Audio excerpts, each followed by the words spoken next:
Welcome to Tanakh Talk. I'm your host, William Hall, broadcasting live out of Kingsland, Texas, USA.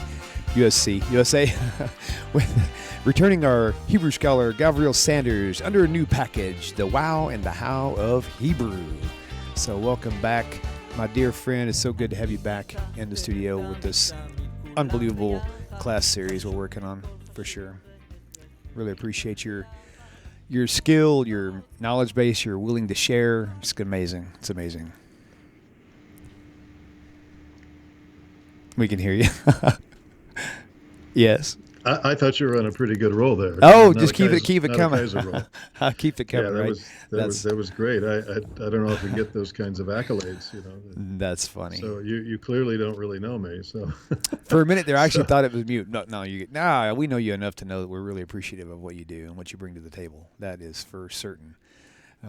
So anyway, sorry guys, I know only the people watching live will know that we started late. We had a lot of new show things. Sometimes it brings new challenges we had to work through, and we finally got those worked out for the most part, and certainly next week they'll be even better. So we'll get this thing going. And for those who don't know, we had the series before was Hebrew for Fun and Profit, and there was quite a few episodes back there with the elementary bringing in the alphabet and etc. and moving forward. And so this is basically Season 2. I guess so. We'll just kind of see where it goes, really. Yes, so first of all, thank you very much for being an inspiration behind the reanimation or the rejuvenation, if you will, rejuvenation of the show. Thank you. I'm one of the busier people that I know, but I keep getting told, well, if you want something done, give it to a busy person.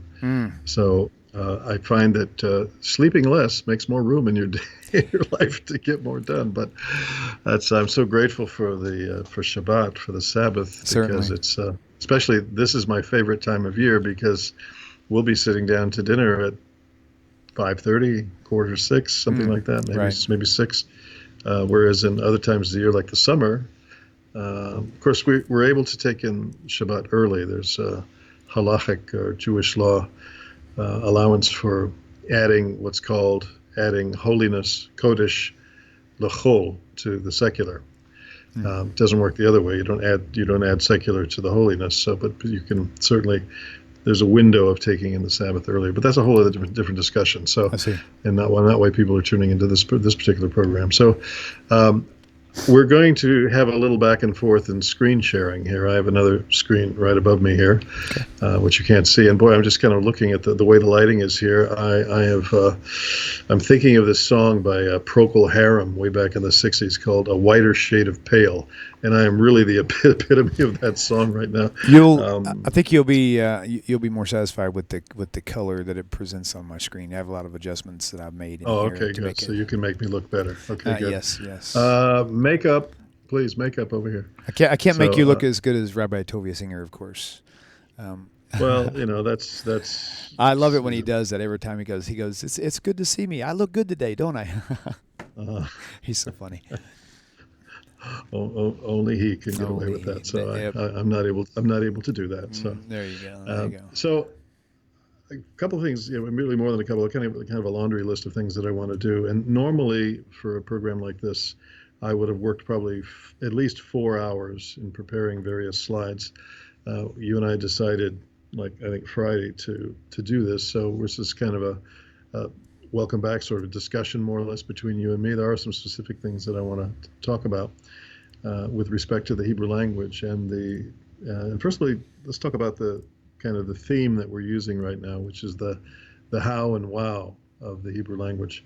I have a friend who lives in Israel with her husband, Pinchas, used to be Paul, and it's Penina Taylor, Paul and Penina Taylor. Both of them were leaders of a Messianic congregation here on the East Coast a number of years ago. I think, are you scheduled to have Penina on at some point? Did I hear that? We have just recently discussed a future weekly show with her. Oh, good. And basically it's going to be something titled Around the Theme of Women's World. It's going to be her addressing women's needs and issues and fun stuff as well. Like possibly, I'm going to ask her to cover everything, even fun kitchen stuff with the ladies. Just something to kind of bring a new thing for the people to to enjoy. I think it's a really great idea, because as I survey, your laundry list of presenters, they all wear these. So Right. Yeah. Exactly. I know that Penina doesn't wear one of these. So Right. Right. I won't steal her thunder of her and her husband's very significant story, but I just want to give credit to whom credit is due. That in a conversation she and I had, I guess in the last year or two, she made this great statement that many people struggle with the how of Jewish living, or even, and maybe really any category of spirituality. They struggle with the how because they don't have the wow. Oh, And yeah. I see where you did that. Well played. Yep.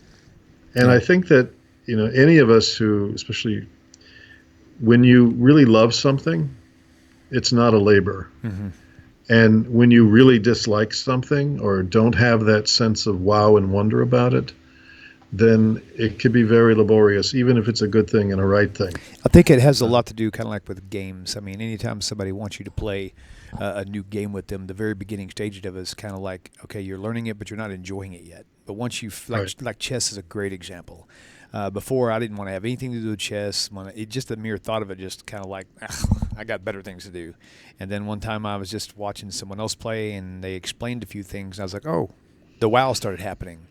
And then the wow kept on. And it's like now all of a sudden the wow kept on so much that now I wanted to learn how to do it myself. And then it became so much fun. So it went from daylight to darkness, that big of a contrast, from completely hating it to completely loving it, just like that.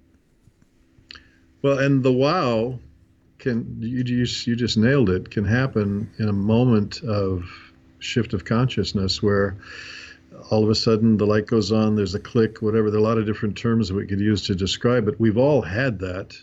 There's an interesting word in Yiddish for insight. I don't speak much Yiddish. I know a few words here and there. But the word for insight in Yiddish is Einfall.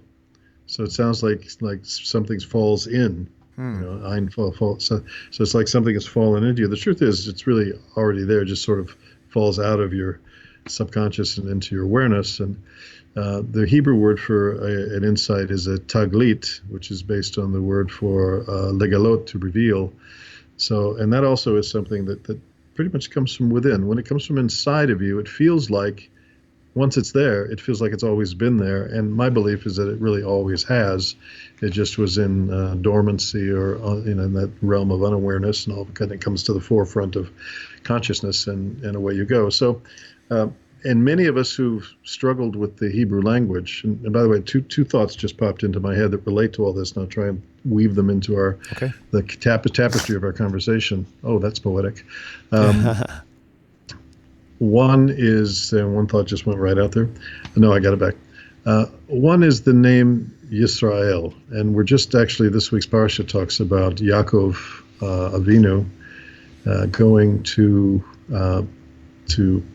Padan Aram, going to Lavan to eventually work with him and to marry Rachel. First it's Leah, then it's Rachel. But along the way, he gets a detour, as it were, and comes to a place called Hamakom, and which is traditionally associated with the site of the Temple Mount. Right. And his name is changed from Jacob or Yaakov to Yisrael, which has a double entendre to it. One meaning is from the term of being a sar, that's with a sin and a resh. A sar is someone who's like a minister. Like, for example, in Israel, if someone is the minister of the foreign minister, foreign is called chutz, which means outside. So the foreign minister called sar hachutz, which is literally the minister of the outside. And the minister of the interior is called Sar HaPnim, because the word Pnim is the inside. Also, it's associated with Sar, face. But Sar also, is it right that it would also be used for prince and things of that nature as well? Yes. Okay. Yes, that's correct. Okay. So that's a title of authority and responsibility. But there's another phrase in there of Yasar that has to do with struggling. So, and we know about that he struggled with the angel and so forth. And there's the next thread of thought I want to weave in on this point is that there's a phrase in the book of Job, or Eov as he's called, that says, Adam la'amal yulad. Adam la'amal yulad. So we recognize the word Adam, mankind, humanity, people. La'amal, the word amal is the word for labor. It's different than the word avodah. Do you have this on your screen? Labor. Do you want to share that with us? I don't have this on my screen, but it's definitely there. And so in the book of Job, so Adam la'amal yulad, the word yulad means was born. Interesting that phrase Yeled Yulad Lanu is used in the book of Isaiah, where it says that a child literally has been born unto us. You know, the Christian translation of that passage is generally a child is born or will be born, but it's but the word Yulad is past. Every time it's used throughout Tanakh, you look at the time and it's like it's past. Yulad has been. That's a different thing here. But so the point is that life is about, according to the Torah, according to Tanakh, life is about struggling. We're in this world for the purpose of struggling through things to develop who we are. And so we're given various hurdles and opportunities and obstacles and things to overcome. And that's Shemayim, you know, heaven giving us the opportunity to become more than we are. There's a wonderful phrase that I say it a lot in teachings and lectures that I do, quoting from the wonderful book called the Ethics of the Fathers, Pirkei Avot. And twice in Pirkei Avot, it says the phrase, Aseh lecha rav.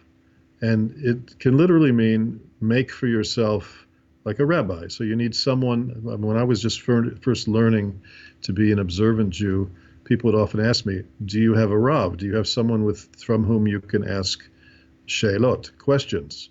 And I was puzzled by that. I said, well, why do I need to have somebody that I can ask questions? You know, today we'd say, can I just Google that? You know, Rabbi Google will give me all I need.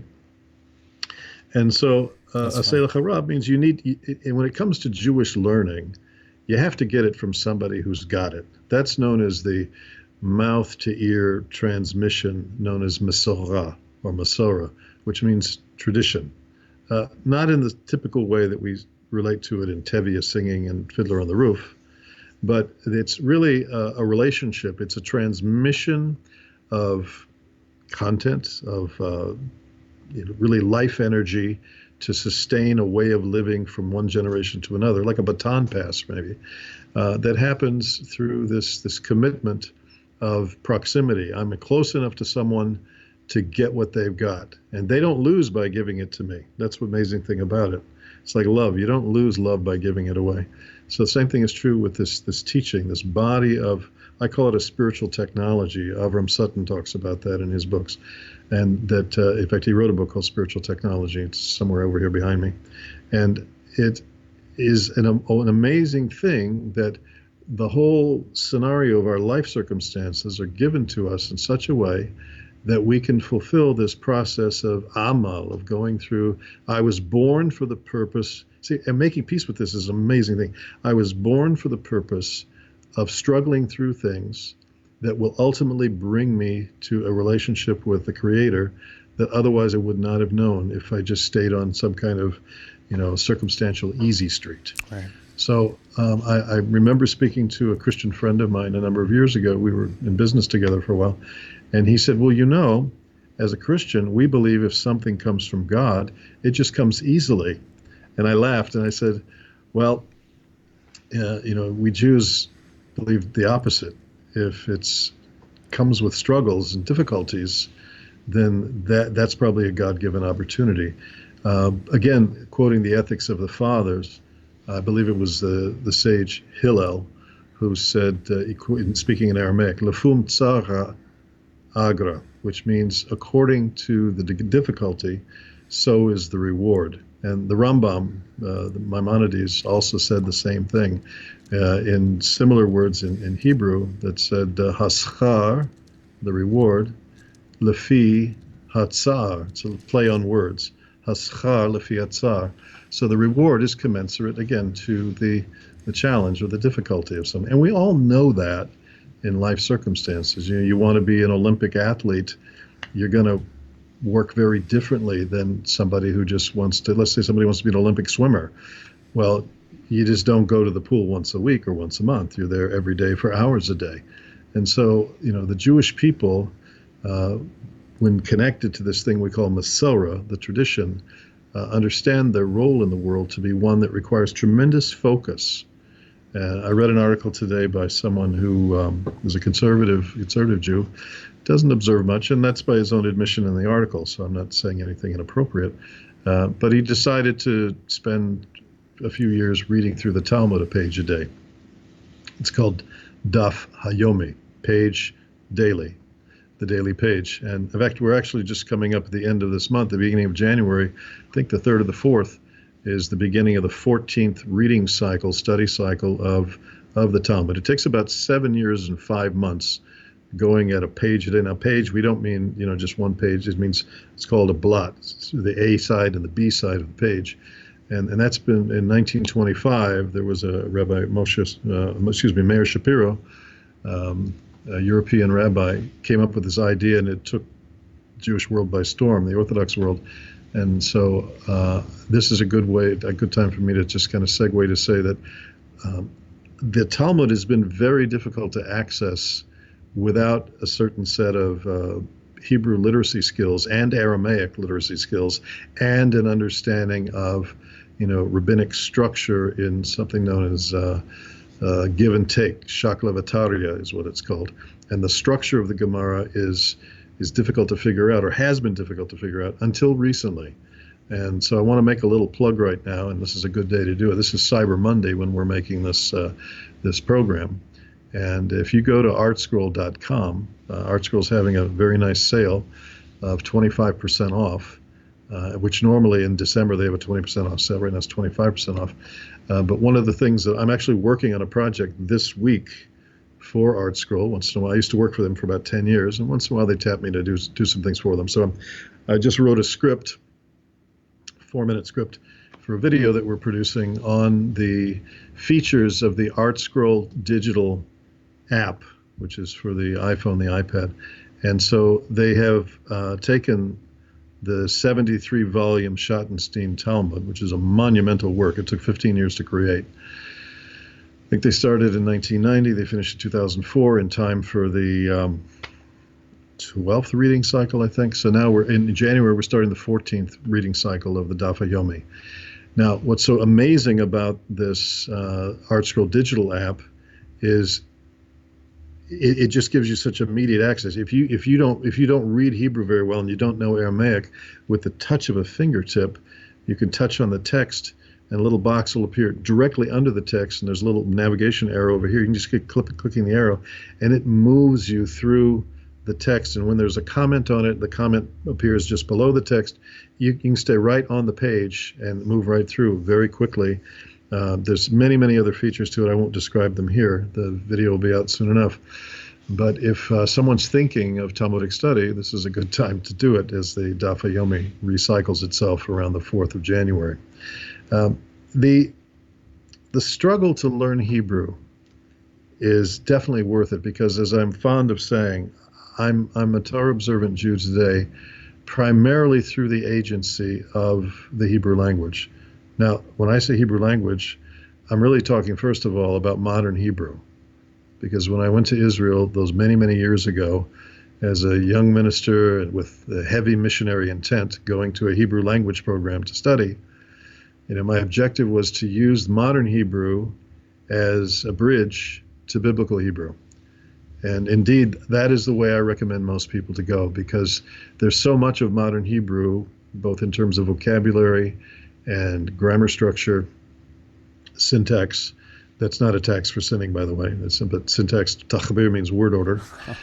So these things are all there. And so it's much easier for the language to be in your heart if it's first at home on your lips. And there are numerous programs. We've highlighted them in previous shows.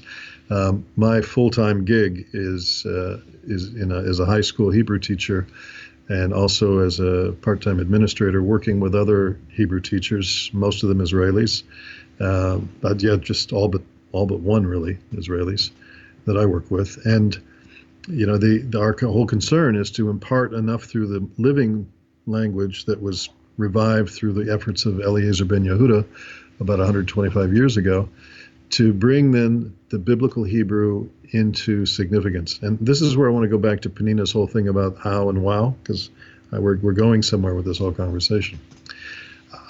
Speaking of high school students, I discerned, and this is true in many different institutions, not just Jewish ones. I discerned a certain kind of apathy, or not a real genuine connection. The students in my high school have to take Hebrew.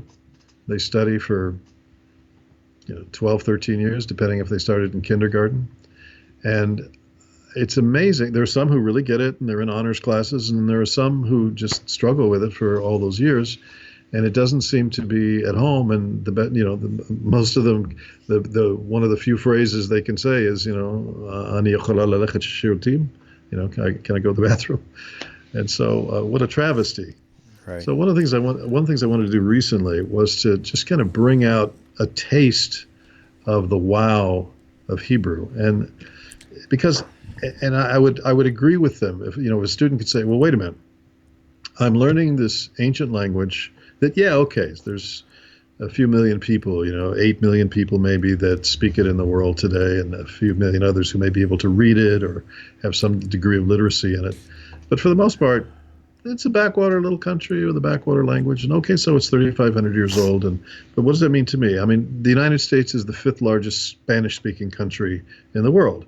Shouldn't I be working on Spanish or something else? What about Russian or Mandarin or Arabic or something else that seems to be more forefront in the global stage of communications?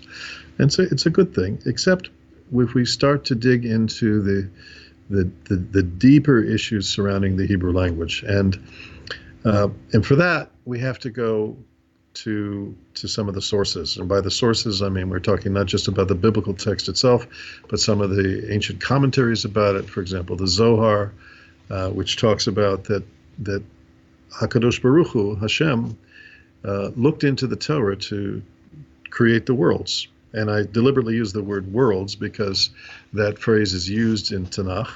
And we're just in like the lowest one here. This is known as Olam HaAsiyah, which is the world of doing, and it's the least spiritual of all the creations or the places that Hashem has created. There are levels to this, and that's a whole different subject altogether.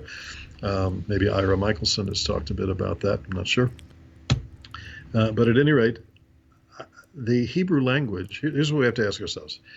Is Hebrew just part of the Afro-Asian superfamily of languages like we have others, or is there something special and unique about Hebrew? Now, I want to make a plug for the work of Rabbi Michael Skobac and say that he has online, you can find this on YouTube, he has, I think, a 4-part series that he's done on the Hebrew language, which is really fascinating. I think he's doing a fresh redo of that with new slides, and it's definitely worth looking at. I don't want to duplicate all that here. I'll give a couple things here that we'll look at that I saw that he did. But when Rabbi Skobac talks about this, Rabbi Mordechai Kraft talks about this, and then I found an amazing professor of engineering, of all things, from the Ben Gurion University of the Negev in Israel, Professor Chaim Shor. He spells it H-A-I-M, and then last name like the seashore, Shore. And he has a website, chaimshor.com. And he did a study of correlations, numerical correlations with the Hebrew language that were just fascinating. I won't give it all away here. Maybe we'll do one program soon just dedicated to some of his insights. But I took a number of these different resources, and I kind of took 2 or 3 days, depending on the class at school this last month, and we talked about some of these things. And I have to say, it was some of the best attention span that I've had from the students in some time. Now, my classes are known for being fun, lighthearted, low stress, no stress, enjoyable. It's for the most part, and ours is a high-pressured private school, a lot of academic pressure. And of course, I know enough about second language acquisition that you cannot acquire a second language in a pressured environment. The brain says, I'm sorry, I'm not doing this. I'm going to think about something else. And so it does. So what are some of these things? Well, I'm going to switch screens here for a second, if you will, and you let me know if I've succeeded in doing that. I'm going to switch over to here, and I should be at the other screen. Am I? We're good. Okay, so Rabbi Skobac and Chaim Shor have both compared. They asked the question. They said, what other language is closest to Hebrew? And of course, people throw out things like, well, Arabic or Aramaic or Amharic or some other Semitic language. And they both agree and say, they agree with each other and say, no, the language that's the closest to Hebrew is the language of chemistry. And it's a very strange thing to say.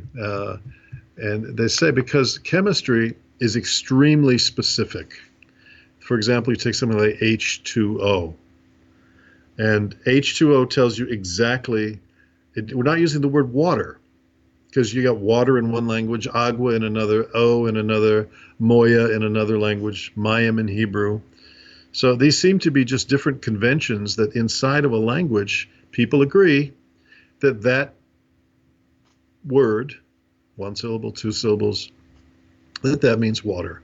Just like we have conventions that we all agree, this is table, that's chair. We don't mix them up. We understand what they are. They're linguistic points of reference. You know, we have this social agreement that that's what that means. But when it comes to chemistry, you know, we don't call it water. We call it H2O because it shows you what the deep components are that create, that by which it consists. Its existence is embodied in this molecular structure. And so when the sages tell us that Hashem the Creator looked into the Torah, it goes on to tell us that he actually used the Hebrew letters, as it were, as the DNA, if you will, or the building block, or the deep structure of creation.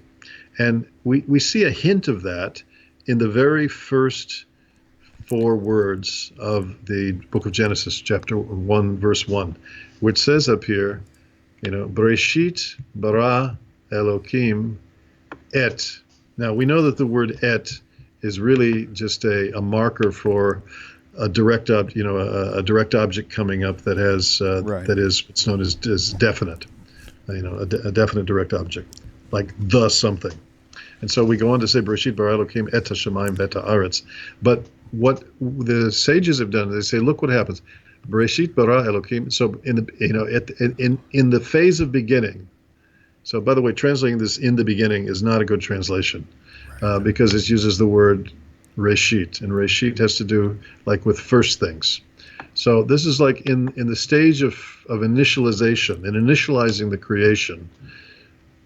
Hashem creates what? Bara Elokim et. Now, et, the aleph is the first letter of the Hebrew alphabet, and taf is the last letter of the Hebrew alphabet. So we see what's called here a remez, or a hint, that the Hebrew letters are somehow involved in the creation process. It's just a hint. Okay, so, and then it goes on to the Shemayim at the Haaretz, and then we talk about different phases of creation. And Rabbi Skobac spoke about this, and Chaim Shor also speaks about the significance of when a letter appears in the Hebrew Bible for the first time, but as, for example, the letter Beit is the first time the letter is used in the Hebrew Bible, but there is a principle of interpretation or understanding called the principle of first appearances. And that first appearance is the letter is at the initial stage, part of the root of a word. So really, the first time that Beit appears in the Hebrew Bible, where it's related to, where it's at the head of a word, and it's not a prefix like B means in, or mem means at the affix to, it's not an affix. Okay, it's not a prefix or a suffix letter. It's a actual part of the root. The first time we have that is the word Beit, B. So the letter Beit is associated with creation. The first time that Aleph appears in the Hebrew Bible, according to the principle of first appearances, is here in the letter Aleph, which is associated with deity, with godliness, with Hashem, with all the things that relate to that. So this is going to get pretty interesting in just a moment. So let's just bear with me through the technical part of it. Okay. So when we start looking into the deeper significances of Hebrew words and why they're called what they are, it starts to give us a certain storyline that we can discern. For example, if we look at the word here, Adam. Adam consists of the letter Aleph.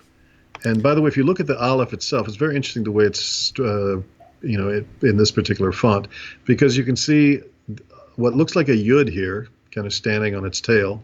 And this over here looks like another Yud over here. And then here you got like a Vav, letter Vav in between them. And so the numerical value of Yud plus Vav is 26. And if you spell out the letter Yud, Hey, and Vav, and Hey, you also get 26. That's cool. So we have a hint here in the letter Aleph of an upper level, a lower level. We're here in this lower level world to make a home, a residence, a dwelling place, if you will, for the holiness of God. The letter Aleph speaks to us about this. If you look at get the book from Art Scroll that's been a bestseller, I think, for 30 years, called The Wisdom in the Hebrew Letters or the Hebrew Alphabet, you'll find discussion of this. But here we have, so we look at the word Adam, and we see two parts to it. We say the Aleph, which is associated with Hashem, with God. And over here is the word Dam. So what is Dam? Dam is the Hebrew word for blood. It's a very good word to describe humanity on our mortality side, because as we read in Leviticus 17:11, the nephesh, the life of the flesh, is where? In the blood. Right. In the blood. That's why we don't eat blood, because that's mentioned in Leviticus 17:11, it has to do with kashrut, with kosher.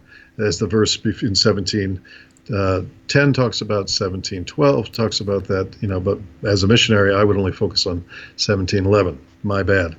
So what's fascinating here then about this word Adam is that we as people, as humanity, are constituted with a life force that's in our blood, but there's another aspect to us that comes from above, that comes from Hashem. And you find that in the creation story in Genesis chapter 2, I think it's around verse 7, where it says, Vayipach ba'apav, that Hashem breathed into the nostrils of Adam HaRishon, the first Adam, and he became a living soul, which Onkelos talks about as a talking spirit in the Aramaic Targum translation there. And so we come from the dust of the ground, just like the animals. We're carbon-based, just like the animals. We have Dam, they have Dam.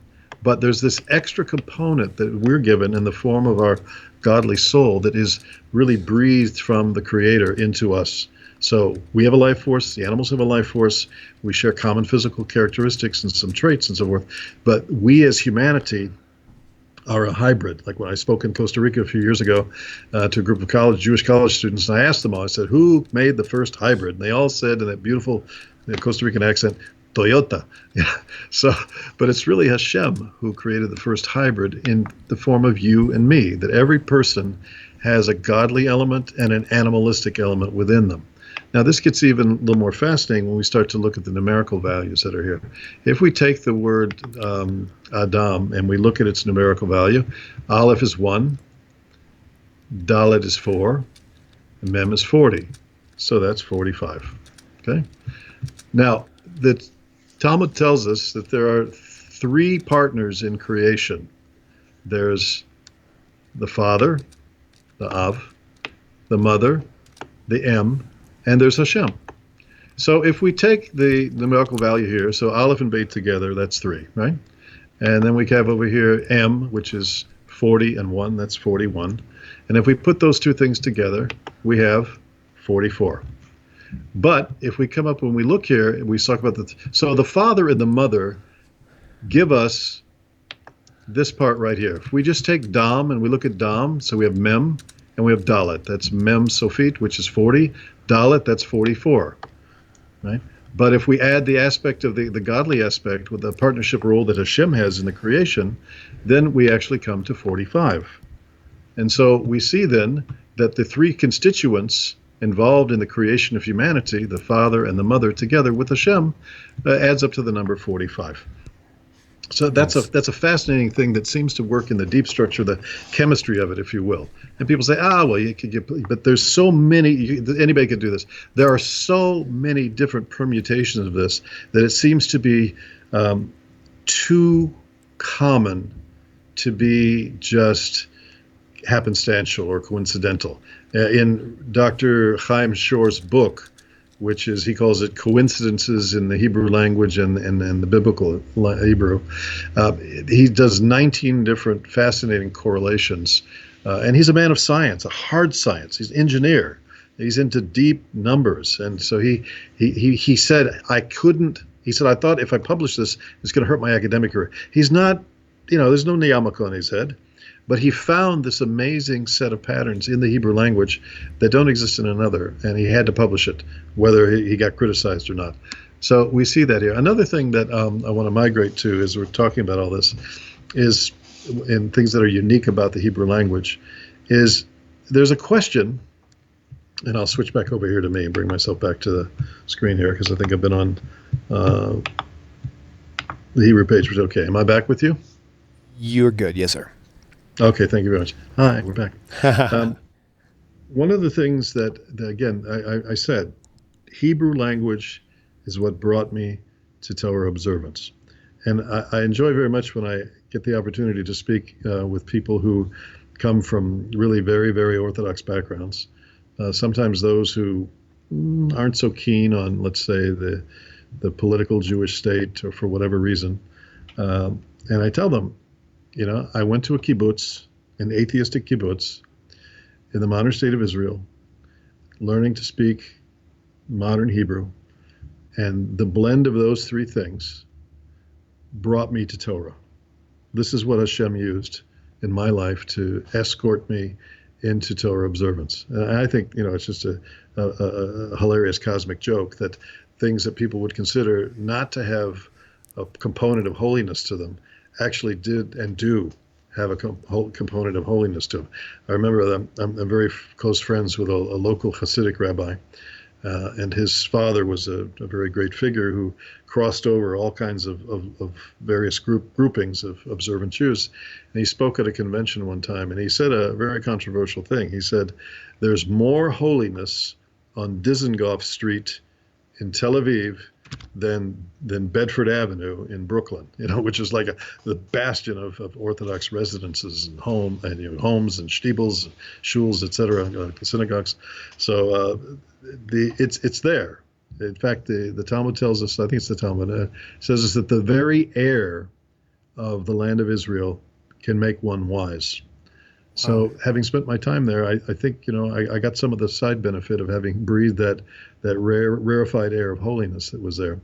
One of the questions that comes up about the distinctions of Hebrew, so these are some internal things that can be observed, but the question comes up, according to the Jewish Bible, which we read this part recently, there was a time when all the world spoke one language. Now, what was that language? What did Hashem speak with Adam and Chava in the garden? What did Hashem speak with down through the ages to Noah? How did he speak to Avraham, to Abraham? In local Akkadian dialect, some Sumerian or whatever. So, according to our sages, the prototype language of all the world was Hebrew, and of course, linguistic scholars down through the recent ages of, the modern era of biblical criticism and so forth, have poo-pooed that tremendously. Said, oh, no, it was Indo-European, and they have created these branches of a tree and so forth. But there's more and more evidence growing that there was a prototypical language, that prototype language, and that language was Hebrew. And I'm looking here for something to back. Oh, here it is. Okay. There's a good article on this, which I'll show you. And if someone wants the link to it, all they have to do is write me at Gavriel Sanders, Gavriel Sanders at Gmail, and I'll be happy to send you a link. But I'll show it to you because it contains a lot. It'll save us a lot of time if I just show you this.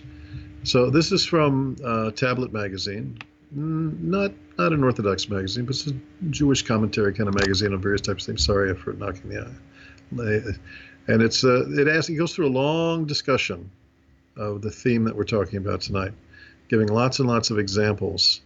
He also argues against the point as well, because that's what a good journalist is supposed to do, present both sides of the argument.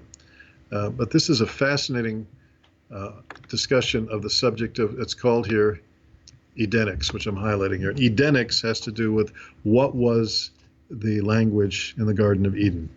And so this is the theory that English and every other language came from Hebrew. So it's a pretty far-fetched kind of statement. If you consider it, like, there's so many things that are just so different with English and Hebrew. Like, you've got kelev for dog, and that there doesn't have any connection to it. Am I back to you, by the way? Yes, you are. Okay.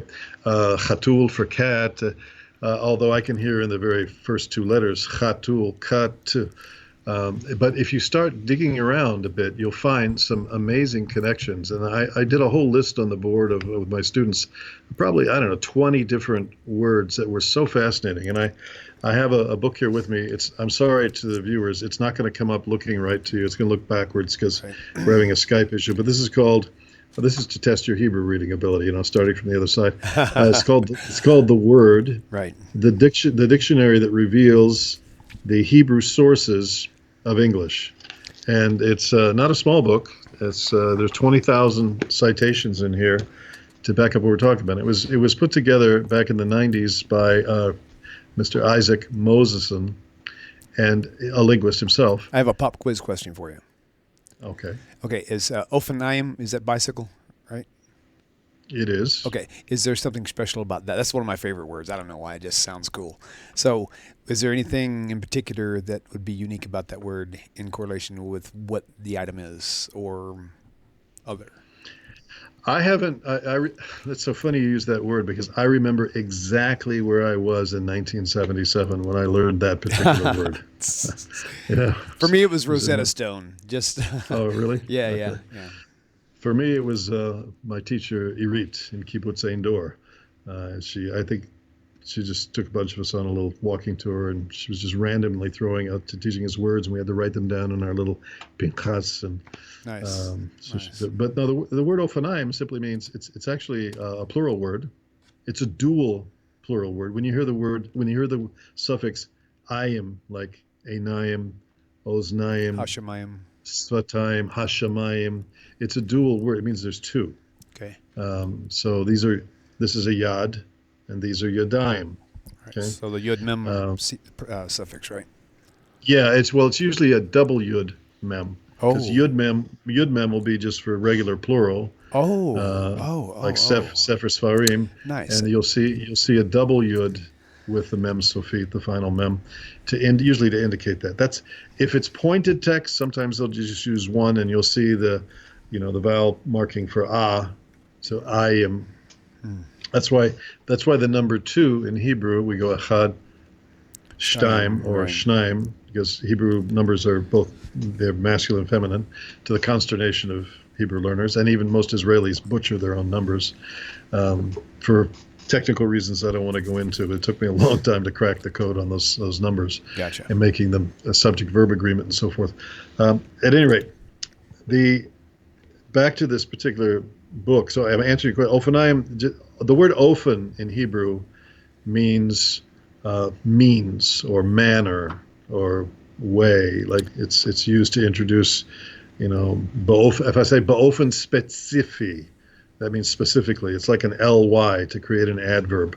But Ophenaim, it's a dual means. It means it's the means of getting around. There's Gotcha. So anyway, I'm a teacher, so if you ask me a question, I'm almost going to tell you more than you want to know. That's okay. That's actually that's actually kind of cool. I like that. So very good. So Isaac Moseson's book here, The Word, what got his attention was he was in a lecture, and somebody said, here's the word S-P-E-R, spare, which is an ancient word for bird. And you could see the connection, that you could kind of trace the connection from that word spare, bird, to the word sparrow, Okay, that makes sense, right? Mm-hmm. So you could make like an Indo-European connection from this ancient family to this modern word in English. But he started doing a little thinking about the way the letters work. And of course, the letter S is what's known as, in linguistic talk, a sibilant. And there are different sibilant letters: S, Z, Sh. These are sibilant letters. That you find in the Bible. There's this discussion of shibboleth versus sibilant. These are dialectical differences. And so he realized that this word spare, take out the vowel, change the first letter from a S to a Th, like TZ or TS, the sound at the end of an English word like pits, which we only have that word at that sound at the end of it's a phoneme at the end of words, whereas in Hebrew that sound TZ or TS is a separate letter called tzadi, not sadi or zadi, but tzadi, and he realized that the word spare in root form looks like it came from tzadi pei resh, which is the root of tzipor. And there are women who have the name Tzipporah. In fact, the wife of Moses, her name was Tzipporah, which means bird. So he saw this connection and said, wait a minute, that's a Semitic root. It's not just an Indo-European root. That's a Semitic root. Are there others? And indeed, there are many, many others. That, in other words, Hebrew words, Hebrew roots that show up in the English language and other languages besides English. For example, do you know what this is called in Hebrew? Ayin. Right. Ayin, right. Ayin. The word tour, like to go on to go on a tour. What's the Hebrew word for it? Tour. Oh, really? Oh, interesting. I didn't know that. Yeah. Gotcha. So Moses sent the 12 spies into the land, la tour et haaretz, to go and to travel throughout the land. So the word tour means the word fruit.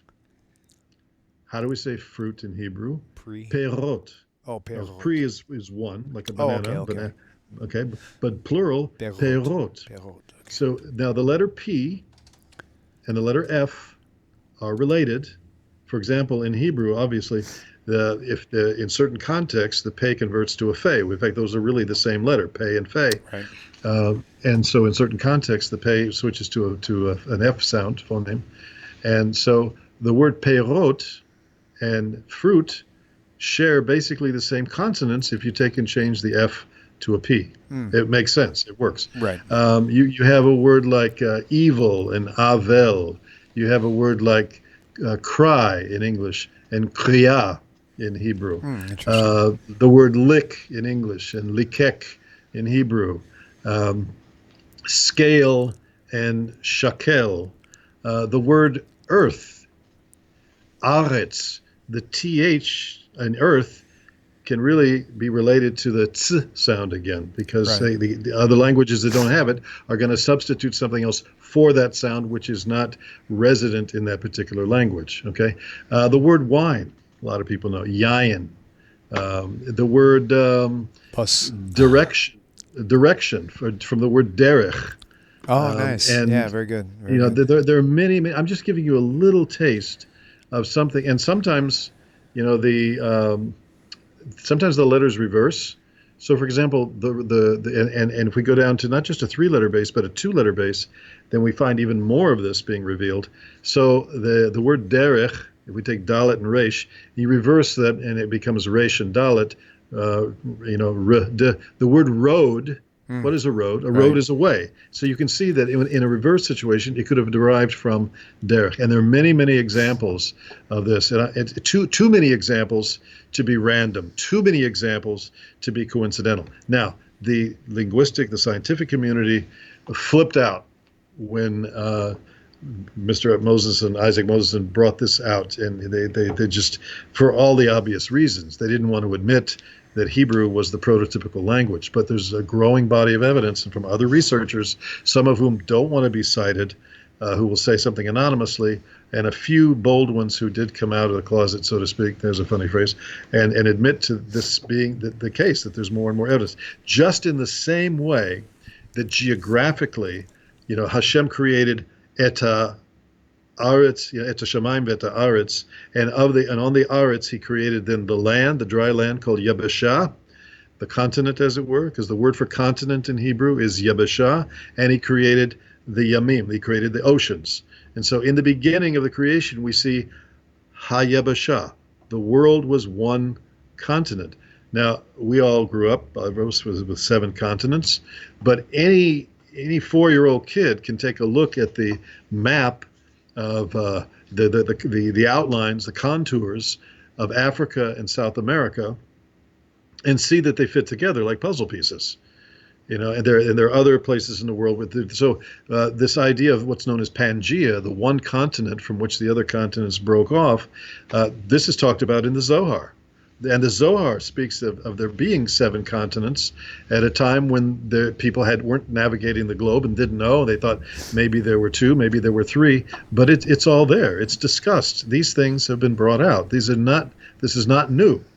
And this is why I'm fond of saying, quoting somebody else actually, that once the great men of science climb the mountain of awareness and come to these mind-blowing, eye-popping einfalls, these insights, and they come to the top of the mountain and they see a bunch of old Jews sitting up there who've been there for the centuries, say, well, we knew this. This is new to you, but it's not new to us. Right.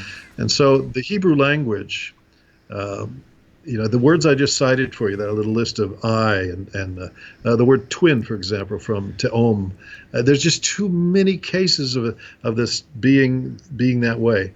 And these are words that come from the Bible. They're not later modern Hebrew words. We know that in modern Hebrew there are tons and tons of English words, hundreds of them, as a matter of fact. I teach them to my students all the time. We call them cognates.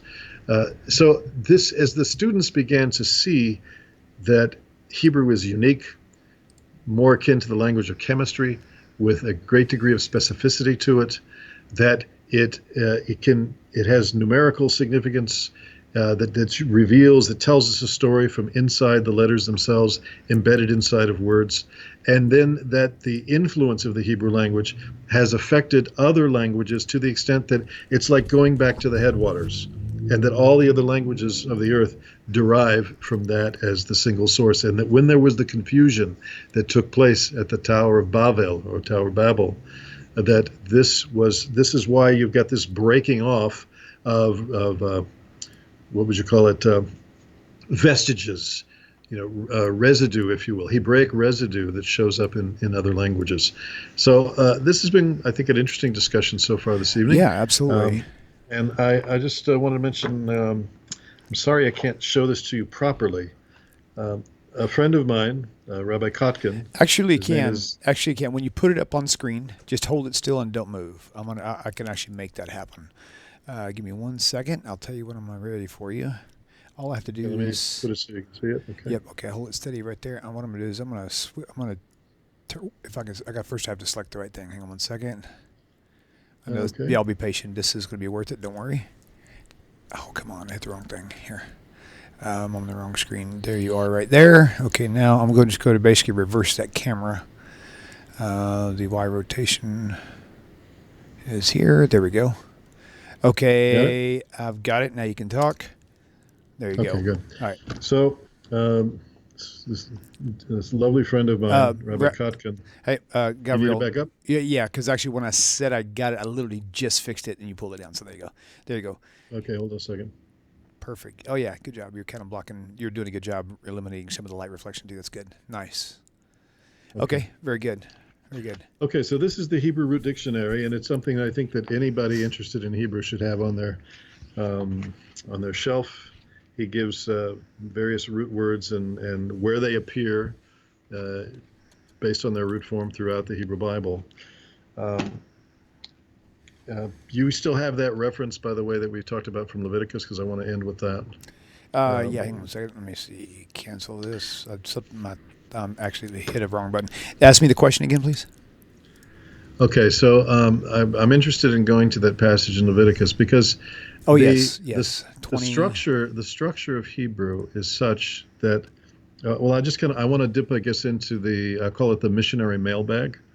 I'm in communication with either directly or indirectly, sometimes by proxy, providing answers for other people that are, maybe have friends who are messianics or who are being approached by Christians and not sure how to answer them. So sometimes I'm tapped to provide some of the background and content so they can respond with some intelligence, I guess. And so a friend of mine who's in touch with an old high school chum, a Jewish guy who became a Messianic, forwarded me a question.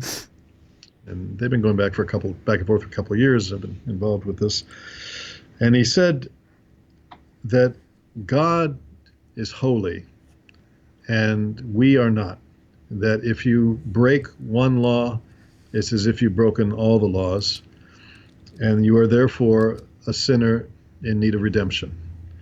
And if you think of this in some human terms, if you break one traffic law, you blew a red light or a stop sign, or you didn't signal when you made that turn or whatever, you blew one traffic violation. Does that mean you've broken the whole motor vehicle code? Right. No, of course not. Okay, so, but okay, I'll give him this moral, the moral statement that he wants to make, that if you break one aspect of God's law, okay, you sinned, you transgressed, you're a sinner. But if you look at the passage that, let me know when you've got the passage from the quote from Leviticus on the screen there. Okay, got it. And that is Leviticus 20:26. Right. So if you look at it, you got it in the English there as well? I do. Okay.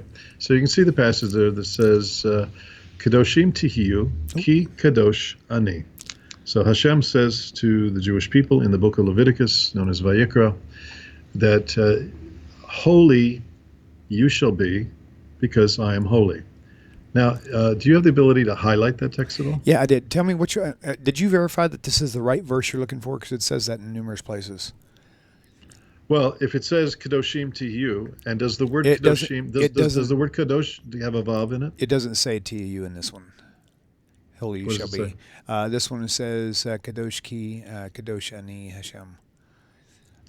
What's the second word? It says V'haitam. What is it? Hold on, I can't see it very good. V'yitem Kadoshim? Yeah, V'yitem li Kadoshim ki Kadosh ani Hashem. And does the word Kadoshim have a vav in it? No, it does not. And does the word Kadosh have a vav in it? It does. Okay. All right. So this phenomenon shows up in other places. Oh, good. So, okay. So you notice that the word, if you highlight the word, the Kuf Dalet Shin in the first appearance of the word Kadosh in the word Kadoshim, which is plural, and then you compare that with the other word related to Hashem, of Kadosh, and Rabbi Skobac talks about this, I heard in one of his lectures. Okay. Then the Hebrew Bible, the wording, the spelling, big letters, small letters, dots over letters, this is all designed to get our attention.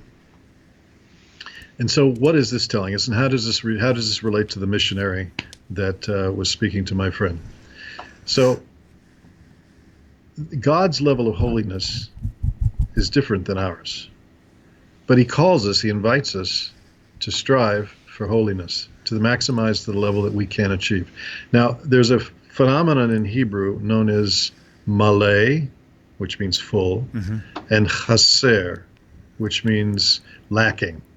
So in this word kadoshim, there's a vav lacking. You've got the dot there over probably the shin, kadoshim, vitem kadoshim, but in the letter kadosh, the word kadosh, with referring to Hashem, ki kadosh ani, you've got the vav there. The kadosh with the vav in it is known as maleh. That's the complete full word. Okay. But the other word is written in a diminutive or a diminished way without the vav. That's called chaser. And so, as Rabbi Skobac talked about this, he brought out a very good point that humanity is obviously not going to achieve the level of holiness that God has. But what does the word holy mean anyway? The word holy simply means set apart for special purposes. Right. That's what the whole idea of sanctified or sacred or any of those kind of religious words have to do with. Right. So we see then that mankind is challenged and called to maximize ourselves to the extent that we can. And we're always going to be in a state of lacking, because we go back to that original form with the word Adam that we looked at earlier. We're a hybrid. We're a mix of humanity and the spiritual breath that God gave us to sustain us and to give us a spirit, if you will. And so that's the difference here. So when that missionary says, well, it's just a one size fits all, you sin one, you've broken them all, it's not true at all. And it's because he says, God's holy, we can't be holy. Well, then why would God say, Kadoshim to you, or Veitem Kadoshim ki Kadosh ani? That wouldn't make any sense. Is God saying, well, you losers, you're out of luck? That's not the case at all. Right. So I just wanted to end with that thought. And if anybody wants to get in touch, of course, you're welcome to send emails to Gavriel Sanders @gmail.com. Yep, we'll put that on your screen again. Want the link to the article and identics, anything else. And William, it's great to be back with you. Thank you so much. You too. I tell you what, it's really apparently everybody else thinks so too. I think we topped out around 60 live viewers today. So really, which is more, wow. Which is hi everyone, almost triple what we used to get. So. I can't see their comments. Yeah, and I'm sorry okay. that I can't. But if anybody wants to, send a comment to me personally, or I'll look at them afterwards or whatever. I deeply appreciate the work that you're doing, and I want to say to the viewers, both live and to those who, the hundreds that really, that's what happens with the numbers, the hundreds that'll watch this later. Tanakh Talk is unique in the world of spiritual content, and bringing help and assistance to people who thought they were following God and discovered that they weren't, and might find themselves in a sort of a parenthesis period now, if they're not sure, do I become a Noachide? Do I try to become an observant Jew? It's a lot of questions here, so, but this is a safe place to figure out the destination, and a lot of good people to get input from and to feel connected and to create a virtual community. So if you are able to help support this work, we don't make a big pitch for money around here. I don't take anything for it. William doesn't take it. He just, everything that comes in goes back into helping to sustain and upgrade the equipment and to pay the electricity and those types of things. So, right. If you're in a position to do $5 a month or something, whatever, something that's regular, you can do it with PayPal. It's really easy. William will give that information, but he didn't ask me to do this. I'm just on my own initiative inviting you to be part of the sustaining community called Tanakh Talk that's spread across the world and doing an amazing amount of good. And I want to thank each of you for your time, your interest, your earnestness, and your own striving, because that's what it's all about. We said before about Yaakov Avinu, striving and ultimately arriving at what Hashem has for you. So thanks for the evening. I really appreciate it. Thank you, brother. That was very kind of you, and I really do appreciate that. And thank you all for supporting Tanakh Talk in one way, shape, or form.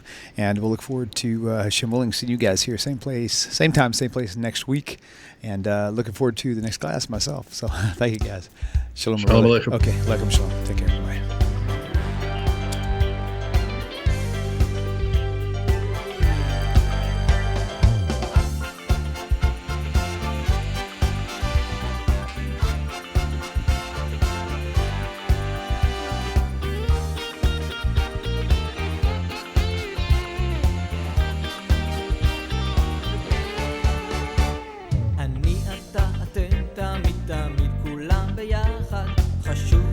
חשוב והכרחי להיות ביחד.